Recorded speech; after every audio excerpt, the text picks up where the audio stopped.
Hi, I'm Tom with a list of interesting things. I wasn't intending to make a video today, but I think given where we currently sit, I am sort of obliged to. Today is Wednesday, November the 4th, 2020, and today on the list of interesting political things is Election Day 2020. If you're like me and you gave some predictions before the election, I think you might be thinking some of the same things. How did we go from a map very much like this, where the Democrats are very strongly favored, to a map like this, where the Democrats are actively fighting for their lives in Nevada and Pennsylvania in an attempt to just barely sneak by the presidency? Today we're going to explore that question. I'm not going to be able to give you any definitive answers, and this is going to be a free-form video, so don't expect me to have any groundbreaking, hard-hitting points. I just felt that it was important to explore these issues while they were still fresh in everyone's mind. Before we begin, please understand that the map that's currently on the screen is not the final election map, nor is this one. The current map, as projected by both NBC News and a number of other organizations, is not finalized. These are merely interim maps. So things like Wisconsin and Michigan are probably safe for the Democratic Party, given the amount that has gotten in, the locations of the votes still to be counted, and the possibility of recounts happening. Similarly, with North Carolina and Georgia, these are probably Republican states, but the point is, at this point, we just really can't know. Oh my goodness, Joe Biden has managed to tighten this one up just a hair. Gosh, this is a nail-biter of an election, isn't it? So, currently, this is the map that we're looking at. I have, over on this other tab, the exit polls as concatenated by the BBC, and I thought that it would just be interesting for us to go through them, as I'm sure that everyone who is avidly interested in U.S. politics has been digging in. The exit polls are showing some very significant shifts in turnout percentages and how they broke for given candidates than it did in 2016. This is going to be extraordinarily interesting. So we're just going to scroll down. Once again, this is through the BBC. We're just going to scroll down and start right at the top. Let's start with broad turnout. This, I think we can all agree, is a wonderful thing for everyone. This is showing that this year we have the highest, I don't think we've quite capped yet, but this is the highest turnout election since 1900, assuming that we managed to cap 1908, which is a little difficult to tell just now. That's amazing. And if you had asked me before the election what that is likely to mean, you may recall from my earlier prediction videos, that generally, broadly speaking, favors the Democratic Party. In places like Texas, we saw turnout rates in the, I'm not exactly sure what it ended up being, but turnout rates in the 110, 130, 140 sort of range in some counties. But in places like Texas, in places like Florida, in places like Georgia, where you expect high turnout to heavily favor the Democratic Party, it doesn't seem to be. Similarly, in North Carolina, it seems that there is a huge pull in all of the polls, in all of them, across the board. There was a pull somewhere between 5 and 7% in favor of the Republican Party. That is incredible. That is difficult to even internalize. That is heavier by 66% than how the polls were shifted in 2016. Frankly, it is something of a miracle that Joe Biden has managed to hold on so far. Once again, I'm not saying that he is going to win. There's something we learned from 2016, is not to count our chickens. But he is looking favorable, and the fact that he's even looking favorable after a 6.7 point, in Florida, 9-point polling shift is amazing. Moving right along to that state of Florida, I think that this is really important. Trump beat Biden in Florida more strongly than he beat Clinton in Florida. That is incredible, especially considering I believe this was 4 points in Biden's favor in some polls, usually between 3 and 5 if I recall correctly. And this right here is where the bulk of that comes from. This is Miami-Dade County. And this was one of the first things that I noticed while we were watching the returns on Election Day. This was the first indication that something was different, that something was off, that it wasn't going the way the pollsters said. In 2016, if I recall my stats correctly, Clinton won this county by 66%. 66%. With, I should say, 66%. Biden won this county, Miami-Dade County, the biggest county in Florida, and a Democratic stronghold. Biden won it with 54. A 12-point swing in the city of Miami in favor of the Republican Party. That is crazy. We can discuss why, and we'll get there in a minute, but let's just note that that is astounding, that the swing is that significant. I forgot to mention at the beginning, like I said, this is a bit of a free-form video, but please just remember that exit polls should always be taken with a grain of salt. Not all the data is in yet. We don't know exactly how it's going to shake out. This is merely preliminary, so take everything with a little bit of a grain of salt. Moving on to Floridian ethnicity ratings. The black vote went heavily for Joe Biden. However, the Hispanic and Latino vote did not. That is another thing that's a little surprising. This indicates, I think, that some faction of the Latino community, some ethnicity within the Latino community.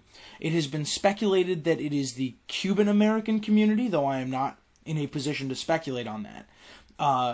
Some faction within the Latino community, some faction or combination of factions, has broken heavily either for Donald Trump or for the Republican Party.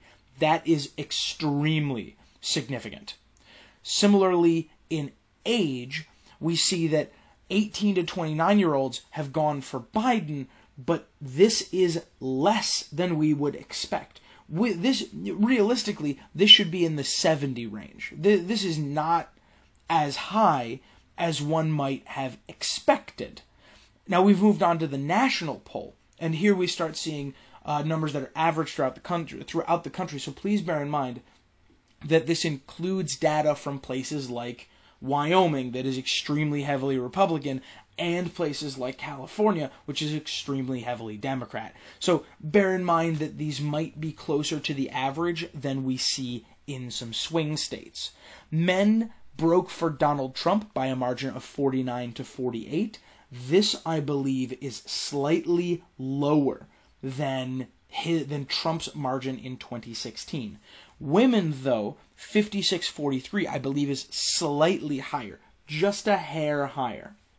With the white voters, they broke for Donald Trump by 56%. I believe this is slightly lower. And this is an important one. The black vote broke for Joe Biden by a margin of 87%. If I recall my stats correctly, that was 89 or 90 in 2016. That may not seem like a lot, but averaged across the country, averaged in heavy black populations in places like Atlanta and in places like Raleigh, that really adds up. Similarly with the Latino vote. Now, Donald Trump did not win the Latino vote overall, but he performed much better than he has in the past. This performance, Donald Trump's performance with minority voters is much better than it was in 2016, and is much better than any Republican has gotten in a long time. If I recall correctly, he got 22% of the overall minority vote, which is greater than any Republican candidate since 1960. 1960, since Dick Nixon in 1960. That is incredible. That's incredible.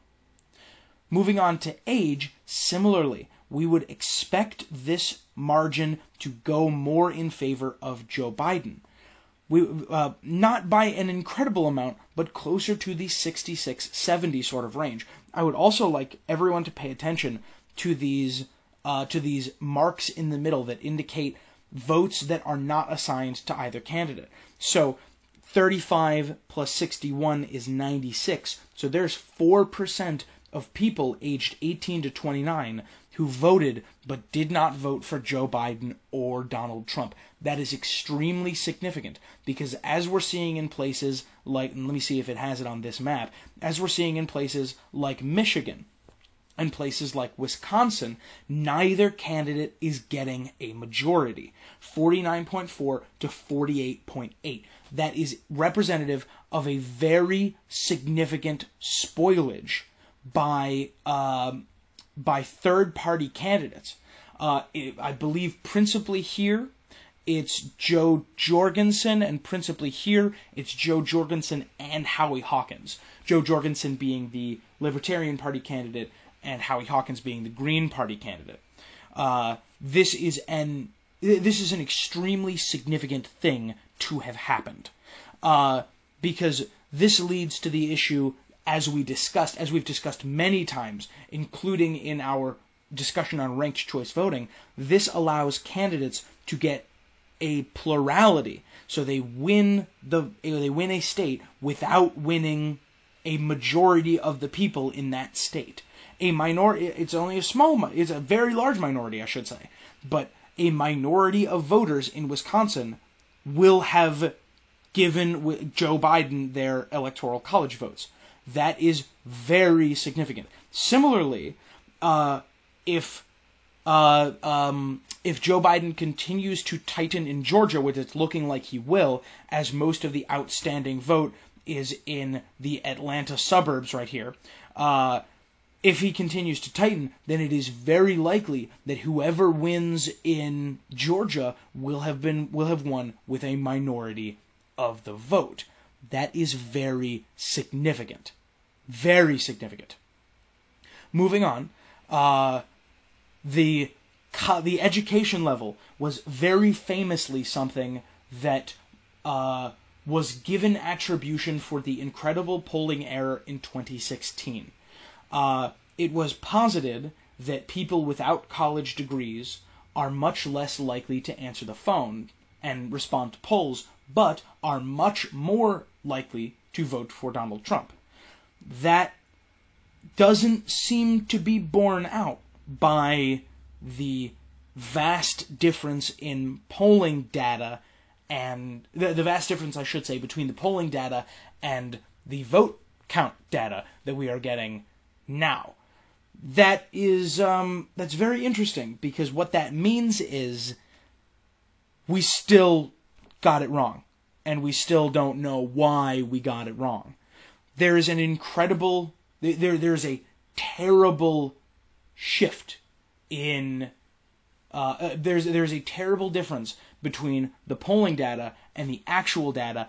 And this right here, the fact that the fact that pollsters weighted by education level this time means that education level is not the reason the polls were off this time, and probably not the reason that the polls were off in 2016.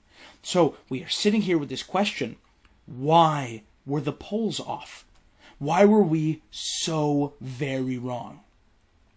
Moving right along to discuss issues. This doesn't surprise me all too much. The economy was principal among people's highest rated issue, then racial inequality, then COVID, and healthcare and crime and safety being tied for fourth. On the economy, the question of how you would rate the nation's economy, I find this extremely interesting because it is split almost perfectly 50-50 between good and not good. It's actually 48-50. And I would not be surprised if this ends up lining up fairly well. Once we get the cross-tabulation breakdowns, I wouldn't be surprised if this lines up fairly well along party lines. Moving right along to the COVID, how do you think U.S. efforts to contain the coronavirus are going? This one, again, I think is going to line up right along party lines. 50-50, almost exactly. Democrats think that Donald Trump is doing a bad job. Republicans think that Donald Trump is doing a good job. So that is the end of the BBC's exit polls, and we'll leave it right here so that you guys can see the animated map, and we can all continue to stress as we watch more of the results come in. I